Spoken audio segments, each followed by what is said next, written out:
नमस्कार दोस्तों, कैसे हैं आप लोग। बात करेंगे IRFC की। देखिए, IRFC के लिए बड़ी ज़बरदस्त खबर निकल कर आ रही है। 4,500 का आपने ऑर्डर सुना होगा। यहाँ पर 84,000 वैगन्स का ऑर्डर मिला है या मिलने वाला है।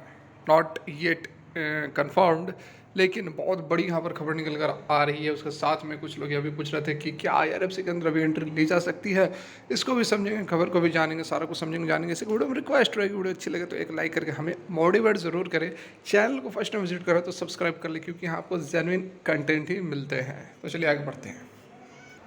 तो यहाँ पर हम यदि चार्ट पैटर्न की बात करें तो आज देखिए रेड कैंडल बनी है, लेकिन फिर भी 1% से अधिक की तेज़ी हमें यहाँ IRFC के अंदर देखने को मिल रही है। रेड कैंडल का मतलब यही होता है कि ओपनिंग जो हुई है वह ऊपर हुई है, लेकिन क्लोजिंग नीचे हुई है। उसके बावजूद तेज़ी तो आज थी।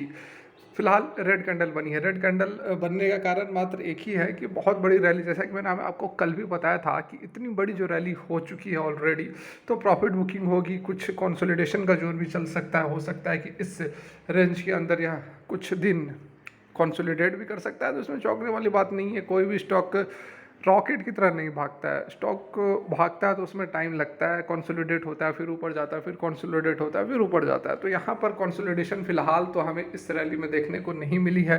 तो बहुत ही जल्दी यहाँ पर हमें कंसोलिडेशन देखने को मिल सकता है। कुछ दिनों तक एक ही रेंज के अंदर प्राइस अटक सकती है। तो क्या यहाँ पर एंट्री ली जा सकती है?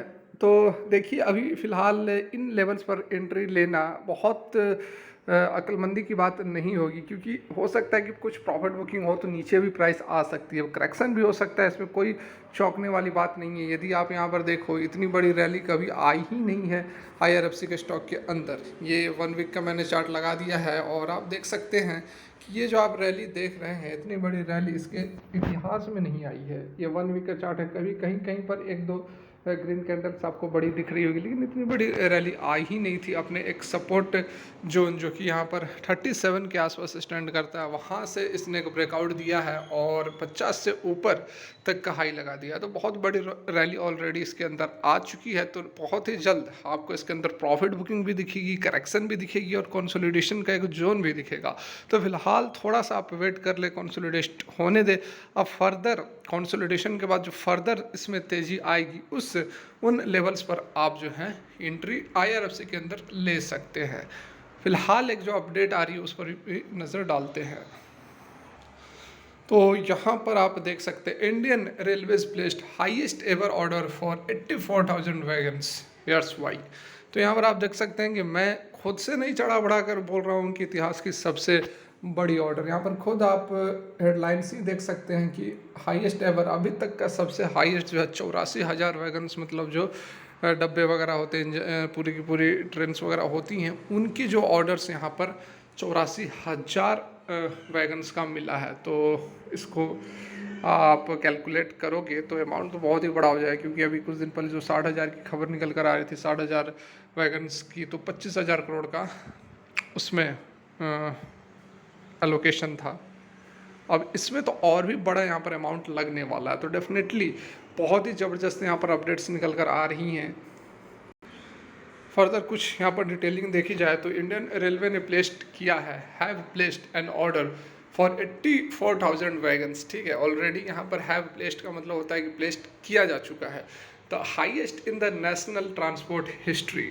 ठीक है, हिस्ट्री जो नेशनल ट्रांसपोर्टेशन के इतिहास में इतनी बड़ी ऑर्डर आज तक प्लेस नहीं हुई थी, जो कि बूस्ट करेगा फ्राइट ट्रांसपोर्टेशन मतलब जो माल ढोआ जाता है इंडियन रेलवे के थ्रू, उसको यहाँ पर बूस्ट अप करने का टारगेट है। क्योंकि सबसे बड़ा जो रेवेन्यूज होता है इंडियन रेलवे को, वह माल ढुलाई से ही आता है। एट प्रेजेंट जो है 27% का शेयर है, जिसको कि बढ़ाकर 45% करने का प्लान जो है बना हुआ है। देख सकते हैं यूनियन मिनिस्टर जो है दर्शना जारदोस, उन्होंने कहा है various scheme for the purchase of the special type of wagon have also been introduced. यहाँ देखिए, ड्यूरिंग एसोचेम पैनल डिस्कशन उन्होंने ये सारी बातें यहाँ पर बताई हैं। और कुछ क्या है, देखिए, railway have been mainly used to carry bulk goods, but in the past few year it has also start transport various type of consumer goods. This goods can be easily transported by containers. तो उसके लिए containers चाहिए, मतलब wagons वगैरह चाहिए।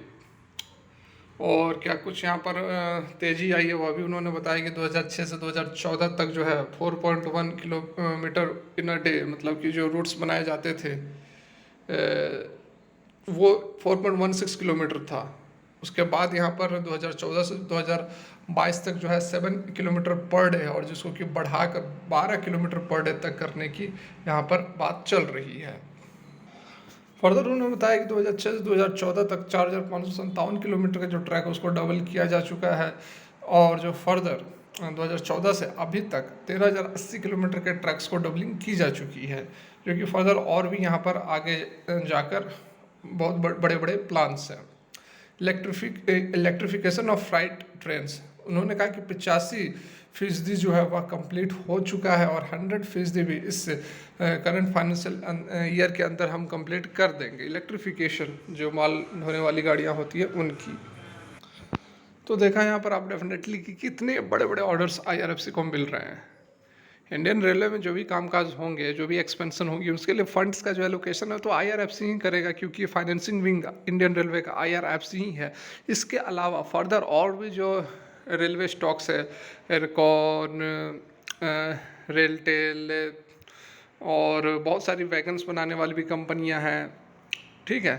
तो इन कंपनियों पर भी बहुत ज़बरदस्त इफेक्ट हमें देखने को मिलेगा आने वाले समय में। धीरे धीरे बहुत ही अच्छा खासा रिटर्न कंपनी जो है जनरेट करके दे सकती है। तो आप आईआरएफसी के अलावा और भी बहुत ज़बरदस्त कंपनियां हैं जो कि इनका कामकाज करती हैं, इंडियन रेलवे के जो प्रोडक्ट्स है वो बनाने का काम करती है, उनमें भी आप इन्वेस्ट कर सकते हैं। यदि आप एक पूरा का पूरा आईआरएफसी में नहीं लगाना चाहते हैं तो यह भी अच्छा ऑप्शन है।